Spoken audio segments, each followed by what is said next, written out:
Will Labour government raise income tax? Absolutely not. We've made it absolutely clear we will not be raising income tax, national insurance or VAT.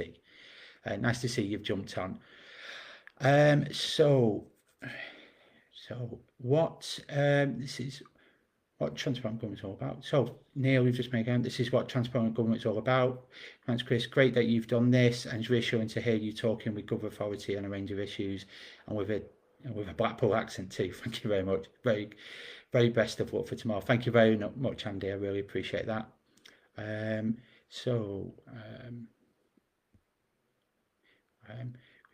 Government domestic. So, Martin, you've mentioned about COVID. So, yes, so Rachel Reeves is going to be putting a task force together to get back some of the COVID money that was misused, that didn't deliver. It's, I think, in the range of about 40 billion. I may be wrong on that, but that's what I've got to memory. And she's going to set up a new task force within the Treasury to start getting that money back and put back into the public coffers. We were ripped off as the public, and we need to get that money back, pure and simple.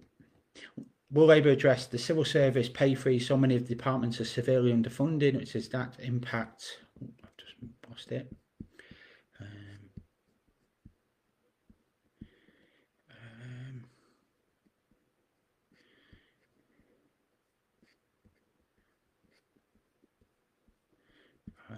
Yasmin, I think I've lost your question, but regards to public sector funding, so yes, we need to look at that. We need to make sure that public sector workers are given a fair, decent wage. That's why Wes has already said with regards to the junior doctors that he'll meet them immediately to negotiate a fair settlement to make sure that they're given a fair deal. That's what we need to do. We need to make sure that public sector workers are no longer the scapegoat for basically pay freezes or sometimes pay cuts. My mum is a teaching assistant. She saw her pay cut year on year in real terms. That's not acceptable in our public sector, and that's what I'm making sure that we champion going forward.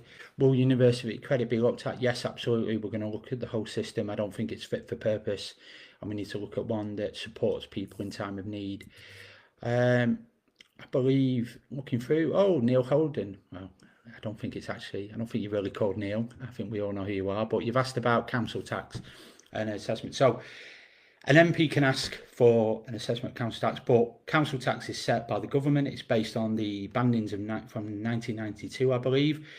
Blackpool Council, unfortunately, has had to raise their council tax to the maximum because the funding settlement from the government has been less than what it needs to run services. Many of you will know that Blackpool Council's funding now has been low and low and low, and not what they need year on year. They've lost 1.8 billion, as I've mentioned before. But also what we're seeing is we're not getting a fair deal. So we've said we're going to look at 3-year settlements so that they can do that, to make sure that council tax rises fairly and not disproportionately, especially in areas like ours. And it's something, we need to put more money in people's pockets. So that's what we're looking at. And what we've seen in other areas that have more affluent houses, they've not had to put their council tax up as much because they have more in the higher bands, where Blackpool predominantly has houses in band A and B, which don't bring as much income, and other councils which have high business rates and other areas can raise income from those avenues to keep their council tax lower. And I think it's an unfair formula. I think it's an unfair way of collecting tax on individuals. There's been some quite interesting work suggesting that council tax should be based on the current value of the home. It's something that has been talked about. It's not in the Labour manifesto. I'm just saying there's been some interesting ideas that I've read when I've researched this issue, because it does come up on the doorstep from time to time. But we need to look at it. This government's made it unfair for so many people. And as I said, you've got Blackpool Council at the minute where nearly 80% of its budget is being spent on adult and children's social care. If the government properly funded councils and gave them support for that, they would have more money to spend on other areas of the town and other services that they provide, and they'd be able to lower the council tax. But as I said, the funding settlements that have been given, this Tory government have made it clear that they expect the council to raise council tax in a maximum to meet the shortfall they're giving. So unfortunately, the council has had no choice in doing that because it doesn't have the income and it has statutory requirements to make in order to support those in adult and children's social care, which I'm sure everyone agrees they must do that. So I think talked about that. Hi Chris, can you ask what's going to be done with 0-hour contracts? So Labour's going to ban exploitative 0-hour contracts, and 0-hour contracts are only going to be there if the employee asks for them, but if they don't, they're banned. Mark, sorry to ask another one. No, that's what I'm here for. Don't worry about that. Given the Labour office's location next to the fantastic skate shop, to see the benefit of skate shops, I'm sure get some outdoor facilities under a Labour government. Yes, I'd like to. I think if we can get more funding to councils and parks, we need to invest in them.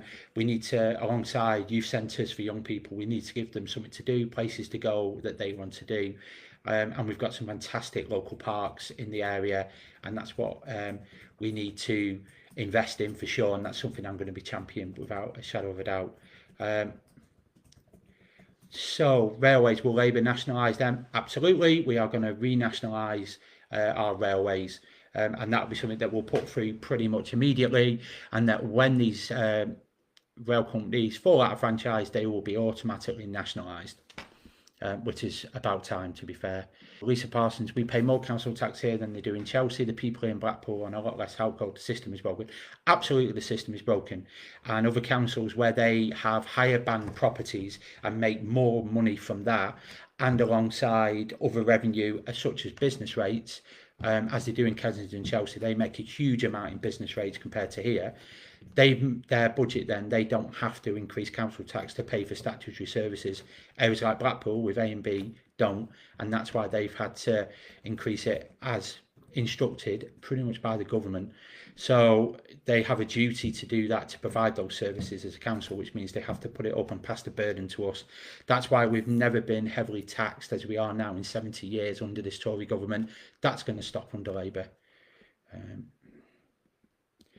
Will you nationalise water companies? Unfortunately, at this time, that isn't a commitment of ours. It would cost an absolute fortune, and unfortunately, with the state of the economy, we're unable to do that. But once the economy goes, that's something we need to look at down the line, for sure. What about the homeless? So we know there's been a big homeless crisis in Blackpool now for a number of years. Unfortunately, more and more working families and people are falling into this trap because they can't afford to make ends meet, and there isn't the affordable housing out there. So what we need is a kind of a couple of pronged attack on this. One is to provide decent quality homes at affordable rents, but also for those that fall on times that we have the emergency shelter. We've got some fantastic charities that are already doing this.